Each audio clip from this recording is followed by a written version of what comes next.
Welcome back to my weekly QQQ trade series. For anyone new here, I'm Patricia Saylor, managing partner of Saylor Financial Fundamentals.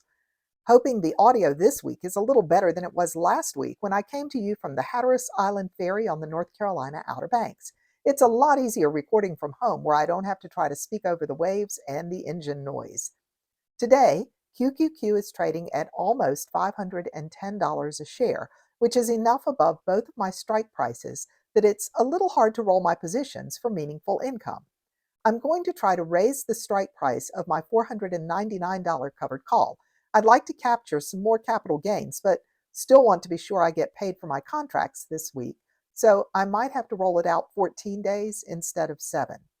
My $495 put is far enough out of the money that I'll probably need to increase the strike price in order to get any meaningful premium. I don't expect this is going to be my best week, but it all adds up. Let's see what we can do.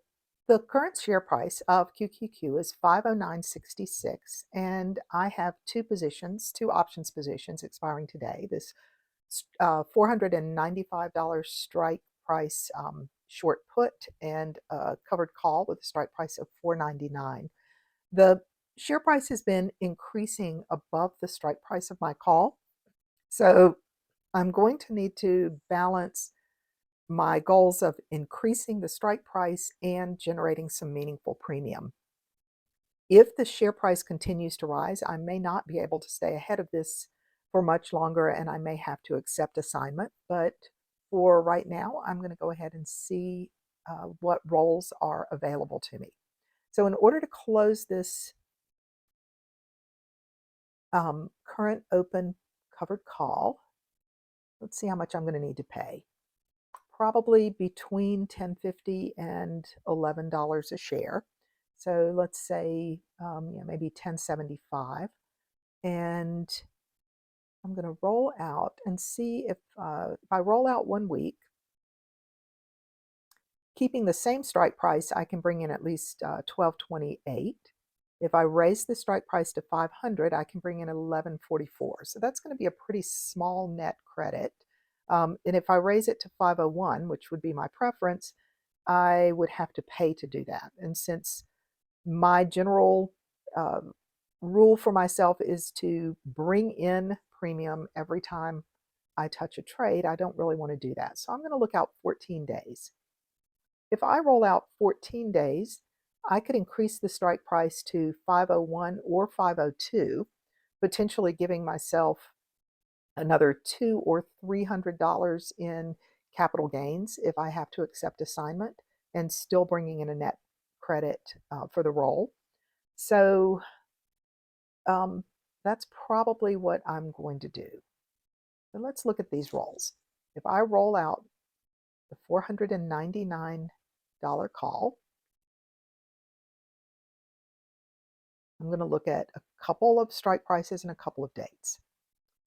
So if I roll it straight out to December 6th, I could bring in between $130 and $150. If I raise the strike price $1 a share, I could bring in probably between $40 and $60 and increase the strike price $1 a share. And if I roll it out to December 13th, I could increase the strike price by $1 a share, so another $100 of capital gains, and still bring in $212 now, or even roll it up to 501 and bring in $130 to $160 and increase the potential capital gains by $200. So I'm going to go with this choice. And then if the share price pulls back some, my next roll will probably generate a little more income than this, or it may just keep going up and get ahead of me and I'll have to accept assignment and reevaluate. All right, so I'm going to go ahead and place this order.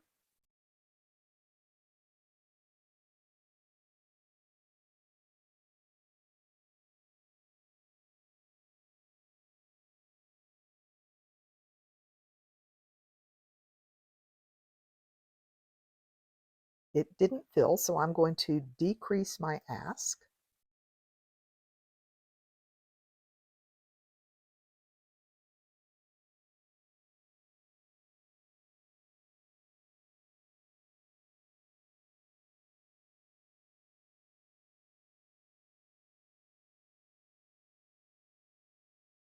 Okay, so I had to decrease my ask to lower net credit than I hoped for, but I still brought in more than $140 on the roll and have increased my strike price by $2 a share, potentially locking in another $200 in capital gains. And now it's time to roll the put.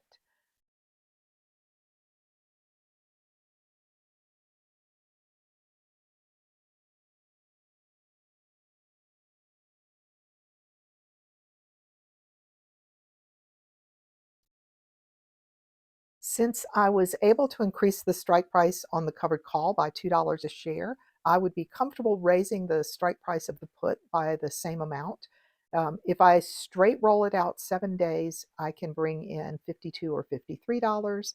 If I increase the strike to 496, I can get between $59 and $60. And if I increase it to 497, I can get about $68. None of these are really great premiums. Let me just go back and look.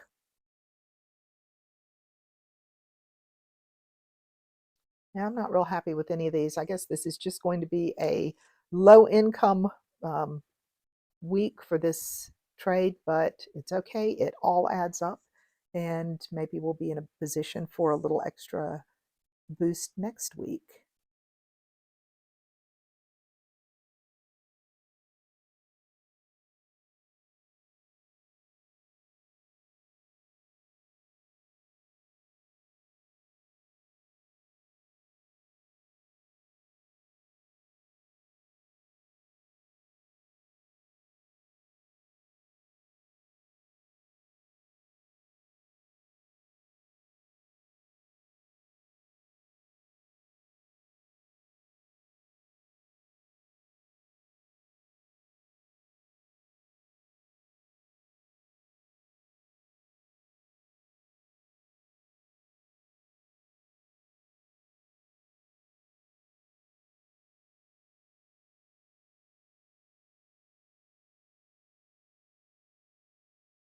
Okay, I rolled a couple of positions and brought in a little more than $200 this week. And let's check back in on December 6th, and I will roll the cash secured put, and we'll see if this covered call needs any attention at that time. See you next week.